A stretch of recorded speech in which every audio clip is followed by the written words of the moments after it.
üks päev küsiti minu käest, et mis see ajuudu tähendab või kuidas see välja näeb. Noh, selline juures olevalt pildilt on näha, kuidas see välja näeb. Sisemiselt tähendab see seda, et toimub täielik energiapankrott, aju paneb uksed kinni ja ei ole nõus rohkem nagu koostööd tegema. Ehk et selle video lõppedes ma lähen ära ja magan, tavaliselt kestab see mul umbes tunnikene see uinak, mõnikord veab, läheb ka kiiremini üle. Aga sisuliselt sellised täidesaatvad funktsioonid nagu otsustusvõime või keskendumine, et need saavad siis sellel hetkel kõik häiritud ja kuulamised on ka rasked ja kui sul ei ole võimalik peatuda kas või korraks ja panna 10 minutiks silmad kinni, siis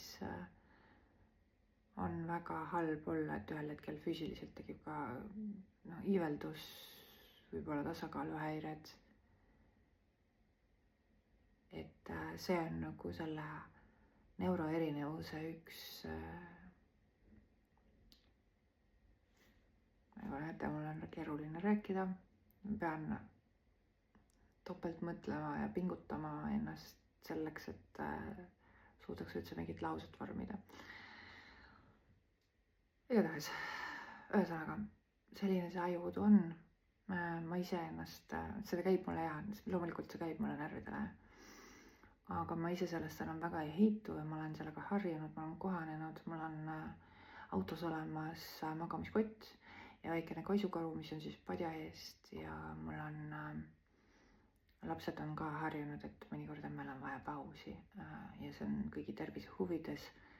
Kui me ka kusagile sõidame ja ma tunnen, et ma ei suuda enam liiklusest varsti aru saada, et ma tajun ära need hetked, et ma nagu ei lähe iseendaga teiste eludega riski ja ma võtan siis selle pausi ja ma lihtsalt leian koha, kus natukenegi tukastada ja täiesti ka keset koolipäeva, tööpäeva, ma aeg-ajalt panen silmad kinni ja ennetan seda või need on nendel päevadel siis, kui ma tean, et mul on nagu palju ajutööd, ehk et see tulebki siis, kui me oleme nagu ekstra tähelepanelikud ja mingite asjade kokkulangevusel, näiteks täna öösel ma olen suhteliselt vähe maganud ja vara tõusnud, ma ei ole saanud oma hommikund, et minu jaoks on hästi oluline magada mingi kuskil niisugune kella 10-ni, et tavaliselt see kõige magusam uni tuleb seal niisuguse 7 ja 10 vahele ja siis ma puhkan ennast välja, et kui ma seda ei saa, siis on üsna tõenäoline,